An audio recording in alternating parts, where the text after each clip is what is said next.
Moses took the bones of Joseph with him.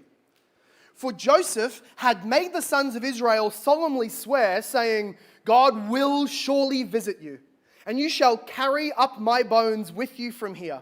And they moved on from Succoth and encamped at Etham on the edge of the wilderness. And the Lord went before them by day in a pillar of cloud to lead them along the way, and by night a pillar of fire to give them light, that they might travel by day and by night. The pillar of cloud by day and the pillar of fire by night did not depart from before the people.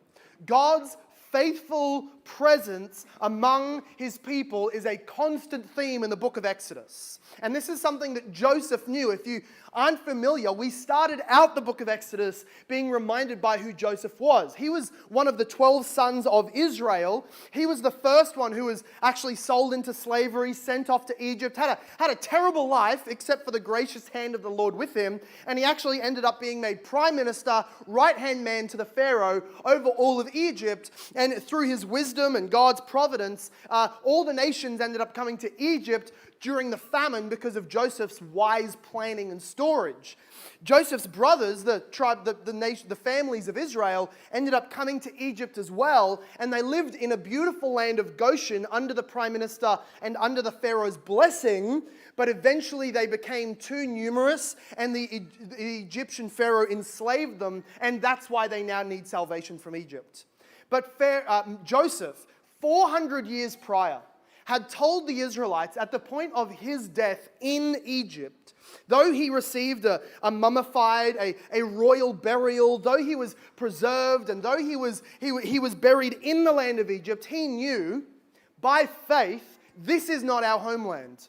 He knew, according to the promises to Abraham, Isaac, and Jacob, he knew that God would visit the Israelites and take them towards the promised land. And he said, 400 years before it happened, I know God will be here. I know God will take us out. And when he does, take my body with you so that I'm not the stranger buried in Egypt, but I am buried with my fathers in our promised land. It was an act of faith that God would fulfill his promises.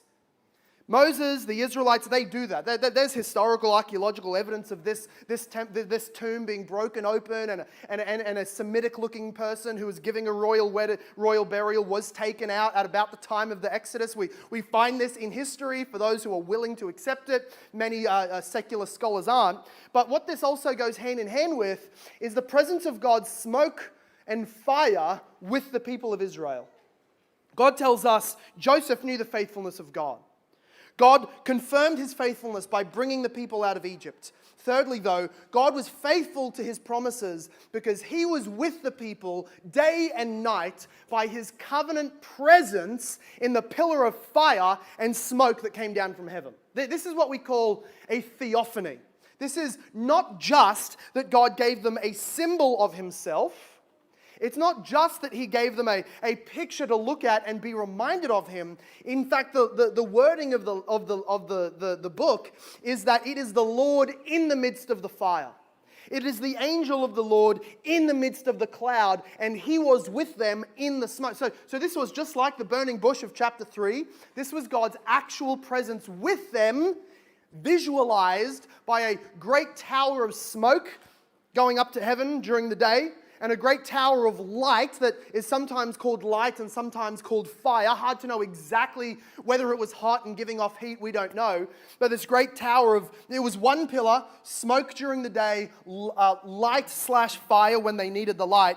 And this is to show us that God was faithfully present with his people so that they could travel when others couldn't. Did you see that? That they could travel by day and night and get some good kilometers between them and their enemies.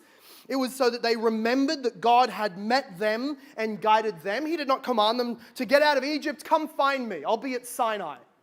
Get out of Egypt, come find me and make your way to me. But rather, God in his grace redeems them by his own power and then meets with them immediately. He is their guide. He is their presence. And this is a great theme of God's covenant promises all throughout the Bible. God will be with us.